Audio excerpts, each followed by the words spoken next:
Nakita niyo ba yung Coast Guard sa sukat? Grabe.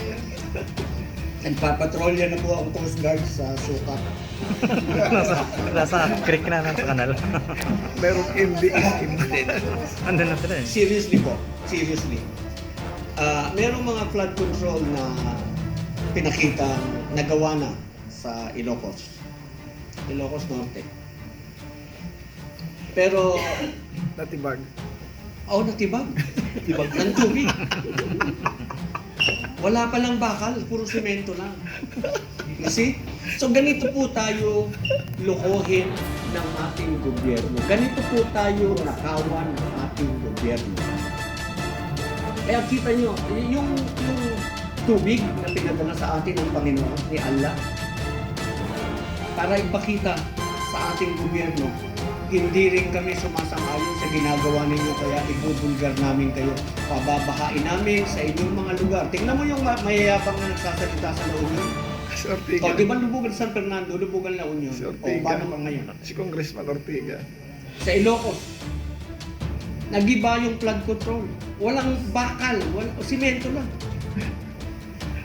Ganitong klase bang gobyerno ang ating... Anong root cause nito? Political dynasty. Anong root cause nito? Yung pagbebenta po ninyo ng boto. Ngayon, namnamin ninyo yung tubig. Dahil sa mga barya-baryang tinanggap ninyo ng halalan, namnamin ninyo ang tubig. Kasi kung bumoto kayo ng mga taong hindi politiko, yung talagang may pag-ibig, may pagmamahal sa bayan, dapat maayos ang inyong kalagayan ngayon.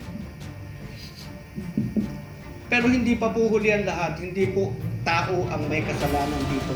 Politika po ang may kasalanan. Ang mga politiko na namimili, sila po ang may kasalanan. The voters are not hopeless. Nagbabago po ang ating mga mamamayan. And we are sure, we learn from this and we will expect a better government sa darating na tayo. Yeah. Eh di nung araw, meron tayong arrest na po, sir. Jail na O ngayon, let us arestuhin na lang po natin yung mga pinangalanan, dalhin din natin sa korte so that makita ng taong bayan, inaaresto na yung mga congressman, inaaresto na yung mga contractor na congressman. Pakita nyo lang po sa tao na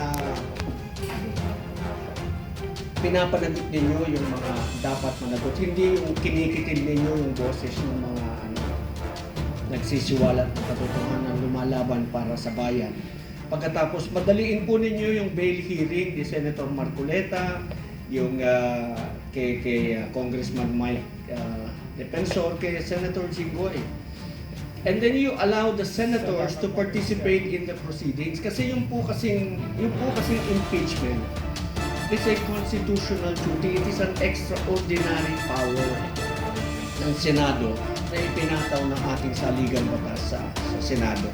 Dapat po yung mga senador, they are not prevented from attending the sessions because kailangan po sa pananaw ng framers ng Constitution, you need the wisdom of 24 senators to be able to come up with a very fair decision para sa kung sino man yung nasasakdal. Mabigyan ng pagkakataon yung nasasakdal na magpaliwanag ng sarili niya. Yun po esensya ng impeachment eh.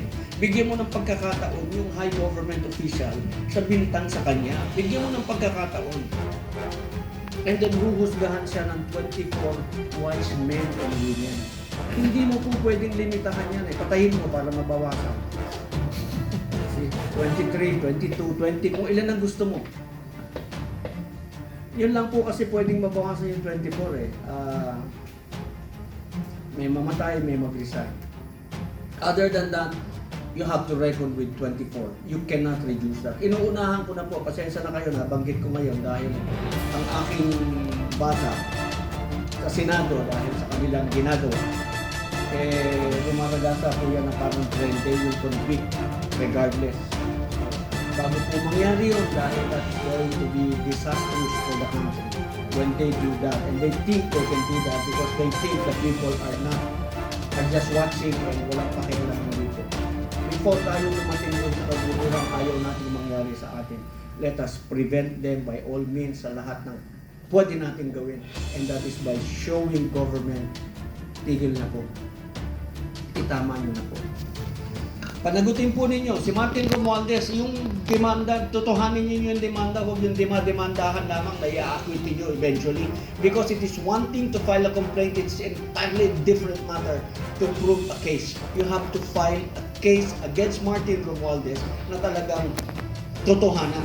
At para po maging totohanan ang laban kay Martin Romualdez, gamitin ninyo yung state witness si Saldico. Because only an insider can tell you the whole story inside. Ganyan po nabuwag ang mafia. Galing sa loob ang nagsiwalat ng pangyayaring sa lahat. So let us do this. Sana po magkaroon ng pagkakataon si Saldico na maipaliwanag sa taong bayan. Kasi utusan lang po yun si Saldico. Hindi po yung negosyante si Saldico before he became congressman. Mas mayaman na po dati na. Sa pananaw niyo po, General. Una po muna about Erwin Tulfo. I do not call him senator because he does not qualify. Hindi po natural born Filipino si Erwin, and therefore he has no right to be sitting in the Senate. Wala lang po akong pera para labanan siya, kaya on technicality natalo yung aking disqualification case against him. And you see, when you put a person not qualified, this is exactly the thing that he is going to do. Bababuyin lang niya ang Senado, sasabihin lang niya, with all due respect to you, Erwin Tulfo. So, yung sasabihin mong move on na pa, sige, mag-move on ka, paano ka mag-move on sa baha? Eh, bumabaha ang buong Pilipinas. Move on, huwag kalimutan na natin yung flood control. Lulurig kaya kita.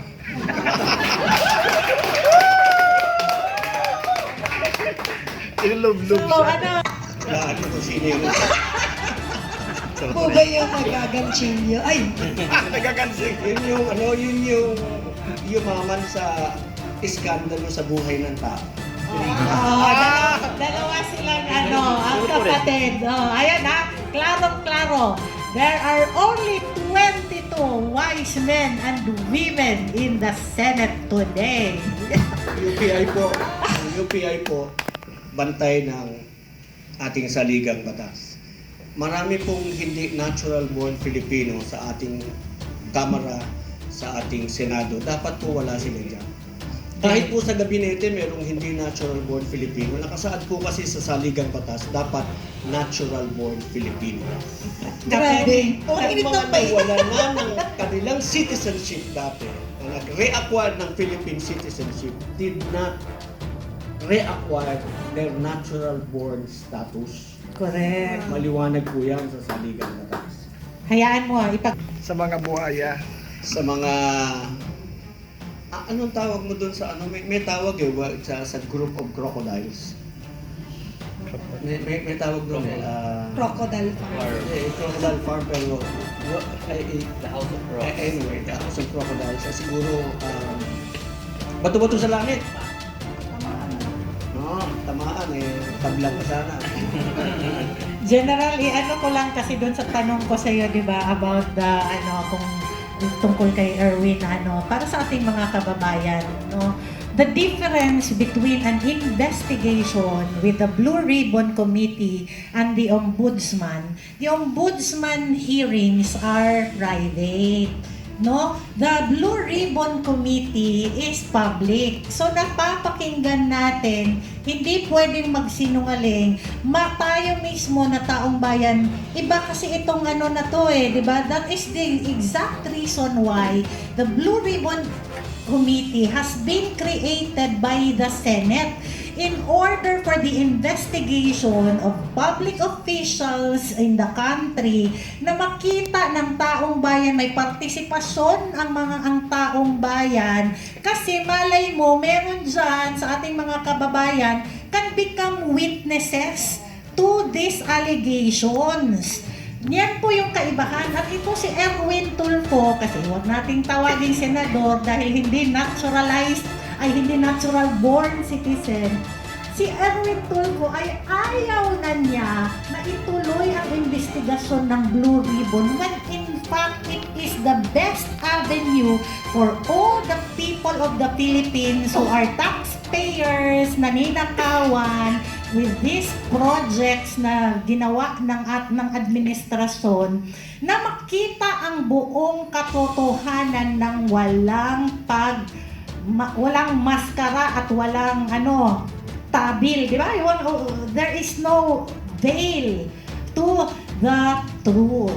Kaya yan po mga kababayan. Oh yes, ayan ha, reminder ni Ka-Astra sa mga nakakaalam dyan ha. Wala akong kinalaman dyan, Ka-Astra ha. Bahala ka dyan. Diyan mo po makikita yung kaalaman ng isang tao na para sabihin niya na huwag na nating imbestigahan. That reveals so much about himself. Dahil ang investigation po kasi, in addition sa sinabi ni Ma'am Astra, ang investigation po kasi ng Blue Ribbon Committee is in aid of legislation. Okay? Kaya sila nag-iimbestiga because gusto nilang malaman paano nangyari itong malawakang nakawan na ito. Ano ang dapat gawin para ito ay ma-prevent na hindi na mangyayari sa darating na panahon. Yun po yung purpose ng investigation ng Blue Ribbon Committee. Ngayon kung ayaw imbestigahan ng chairman ng Blue Ribbon Committee, di sinasabi niya, kaya mo na magnakaw mga tao, huwag na natin itong remedyohan, huwag na natin itong gawa ng paraan. Because your purpose for investigating is to come up with a law. Kaya nga po, ang kanilang investigation sa Blue Ribbon Committee is in aid of legislation para makagawa sila ng batas to prevent this from happening again. And to recommend penalty for the offense. Pagka ganito po malawakang nakawan, siguro i-recommend mo na, ibalik na natin yung death penalty. At yung mga mahahatulan ng death penalty, pagka ganitong napakalawak na nakawan ang mangyayari, siguro sabihin mo, death by firing squad. Tapos yung pamilya mo nakaupo sa prancho, pinapanood ka para hindi ka pamarisa. It is, you are not strengthening the republic. You are weakening the republic. You are making a mockery of the democracy, of the democratic system. So, dapat po talaga iayos natin. Ngayon, nakita po natin na on another matter, yung ating saligang batas parang wala na pong nakasulat sa saligang batas sa kanilang mga galaw.